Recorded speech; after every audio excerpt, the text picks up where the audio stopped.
Nem o céu vai ser assim, graças a Deus.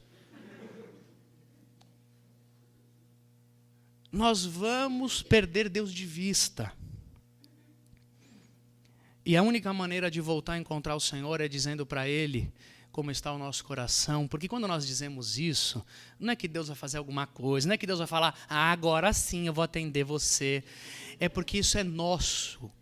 A oração é para mim, não é para Deus.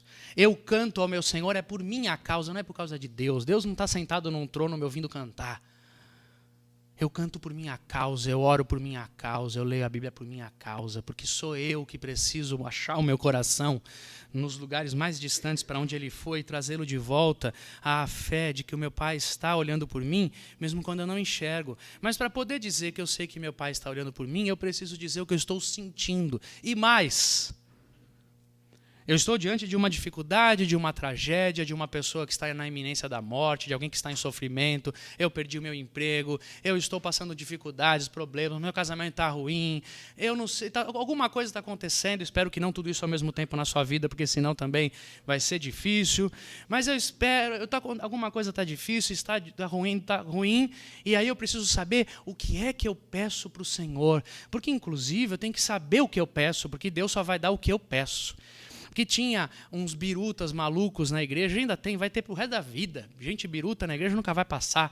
Mas tinha um cara que escreveu um livro na década de 80 que ele ensinava o seguinte, que você tem que falar para Deus exatamente o que você quer, porque senão ele não dá.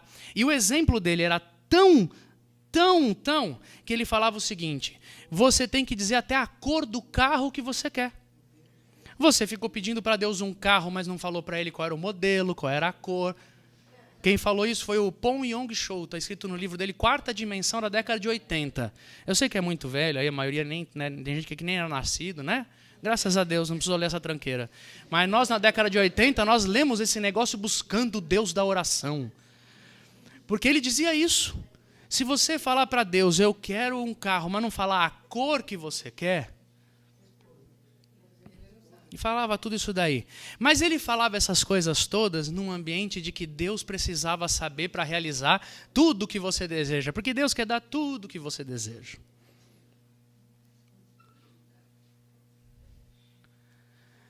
A reação a isso, que também foi uma reação, porque isso era uma grande bobagem, quando você tem uma grande bobagem, a reação pode se tornar uma outra grande bobagem também. A reação a isso foi tratar a nossa relação com Deus como quem sempre está preparado para dizer para Ele, faça a sua vontade. E é certo, a gente tem que um dia orar para Deus dizendo, eu sei que o Senhor tem que fazer a sua vontade. Porque esse texto diz que Jesus falou para Deus sobre a sua vontade, mas disse no final o seguinte, que seja feita a tua vontade, Senhor. A reação a essa oração ensinada na década de 80, e antes disso já tinha sido ensinado também, é óbvio, foi a reação de dizer o seguinte, você tem que falar com Deus e sempre ser submisso e sempre dizer para Ele que Ele faça a vontade dEle. Ótimo, mas você nunca vai chegar neste estado de espírito se antes você não disse para Ele qual era a sua vontade. E por que é que eu vou dizer para Deus qual é a minha vontade? Porque eu sei que Ele vai realizar tudo? Não, é porque eu preciso dizer para Ele como eu me sinto.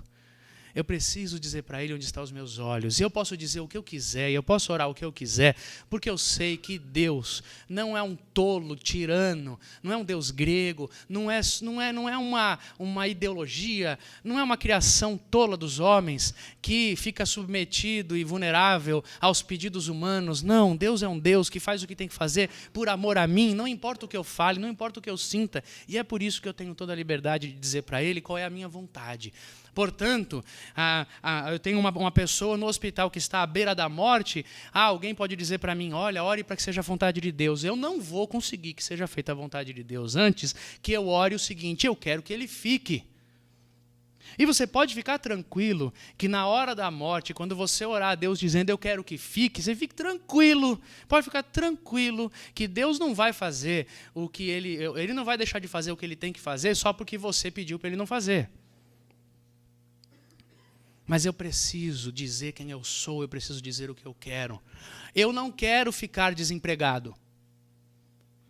Porque os irmãos vão chegar para mim e vão dizer, olha, na hora do desemprego a gente aprende muito com Deus. Mas eu não quero aprender, eu não quero. Eu não quero ficar desempregado. olha, a morte já morreu, nós vamos todos... Tá bom, mas eu não quero que quem eu amo morra. Não quero porque eu estou com medo, eu não quero porque vai ser difícil, eu não quero porque eu estou sofrendo, eu não quero porque eu não quero. E eu vim dizer para o Senhor que eu não quero, e que se fosse do meu jeito não ia ser assim. E é isso que eu tenho que dizer para o Senhor, porque é isso que eu estou sentindo. E tudo isso que eu estou narrando aqui, nada mais é do que todo dilema psicológico existencial que Jesus estava passando naquela hora, porque ele foi orar dizendo para o pai dele o seguinte: se tiver um jeito de me liberar desse negócio, por favor, me libera. Passa de mim esse cálice. Entendem?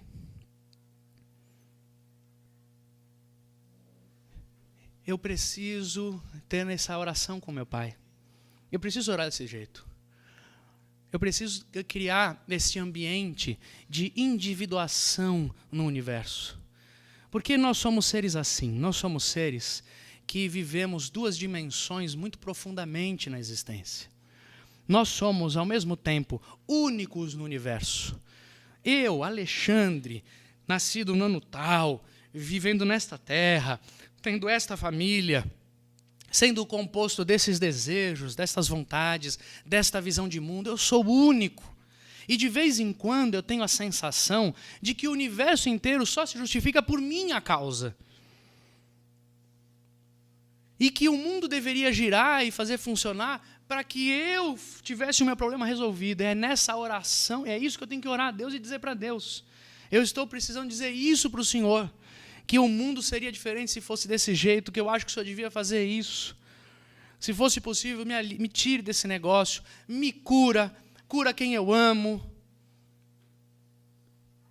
Porque ouvir que Deus vai fazer a vontade dEle, sempre do jeito dEle, pode me roubar a experiência de me colocar na presença de Deus como um ser humano que tem vontades, desejos, que sei quem sou, que quer alguma coisa. E eu nunca me apresento assim diante de Deus, eu nunca me apresento assim diante da vida, eu nunca me coloco como um indivíduo. Portanto, eu não tenho o que sacrificar na minha oração. É só depois de eu assumir no mundo e diante de Deus o que é que eu quero, e orar sem medo pelo que eu quero, é que o meu coração é aliviado desses pesos, desse estresse, desse medo todo. E aí então eu posso orar, como Jesus continua orando, o seguinte. Ele primeiro diz: se for possível, me tira dessa. Mas, se não for possível, que seja a sua vontade realizada na minha vida. Sabe por que eu preciso orar? Porque eu preciso também entrar no outro ambiente da existência, em que eu não sou só um indivíduo, em que eu não sou só um no mundo, num lugar onde o mundo não gira ao meu redor. Eu preciso entender a dimensão da humanidade, da história humana, de um projeto espiritual muito maior e mais profundo que o meu. E que nesse projeto espiritual muito mais profundo que o meu, não cabe que eu realize tudo aquilo que eu desejo, e nem que só as coisas boas aconteçam comigo, porque eu faço parte de um mundo maior, de uma humanidade maior, de uma existência maior. É quando a minha oração começa a ganhar outro tamanho, e eu entendo que há outras razões no mundo que respondem e que são a explicação de que porque algumas coisas acontecem comigo. Há outras coisas no universo acontecendo, há um outro mecanismo operando no universo, há um outro plano acontecendo no universo. Eu vou sendo liberto daquela individuação que pode me tornar só um egoísta no mundo. Porque eu já disse isso para vocês, o sofrimento, ele é egoísta. Sempre é. Eu dificilmente vou sofrer de modo comovido e muito sentido uma mãe que perde um filho em qualquer lugar do mundo, muito distante, da mesma forma que eu vou perder se eu vou sentir se eu perder meu filho. E às vezes é possível que depois de eu ter perdido alguém na minha vida e na minha casa, eu comece a me sentir mais próximo de pessoas que também perdem os seus em outros lugares.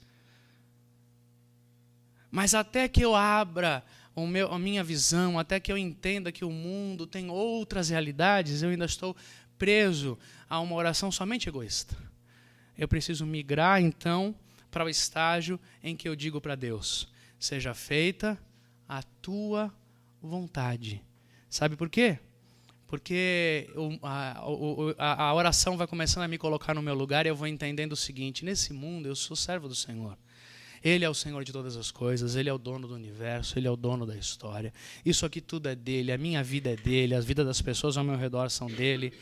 E eu consigo então dizer para Ele isso, e eu falo: Senhor, seja feita a Tua vontade. E quando eu consigo orar, seja feita a Tua vontade, então a minha oração está pronta. Quando eu estou vivendo angústias, tragédias, dificuldades e problemas, eu só posso dizer que eu orei e que eu terminei a minha oração quando eu conseguir dizer no final: é a Sua vontade, é o Senhor que é dono, eu é que sou seu. Seja feito o que o Senhor quiser na minha vida, na vida de quem eu tenho, do jeito que o Senhor quiser.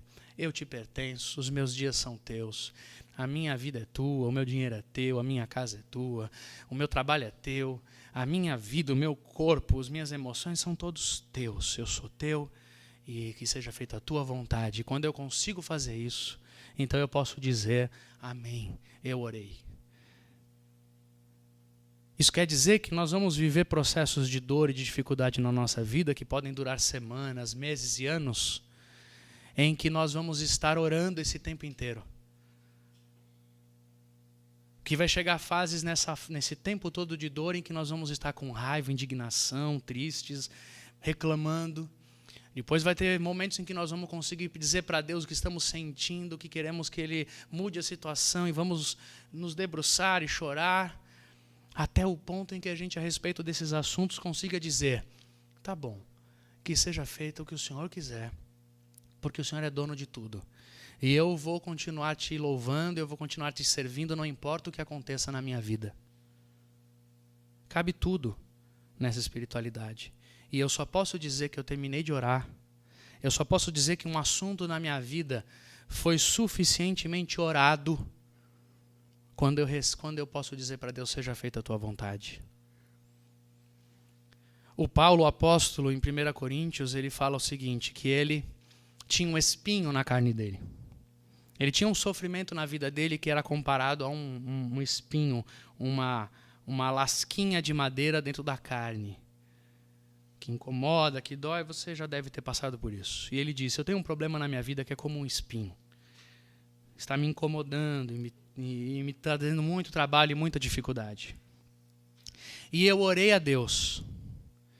E ele usa a expressão de que eu orei 3 vezes, que era uma expressão muito conhecida do povo judeu, que era uma oração completa. Eu orei até o fim, eu orei completamente, eu orei tudo o que eu precisava orar a respeito desse assunto. E sabe o que foi que Deus me respondeu? Disse o Paulo. Deus respondeu assim para mim: a minha graça te basta, porque o meu poder se aperfeiçoa na tua fraqueza. Essa foi a resposta que o Paulo recebeu.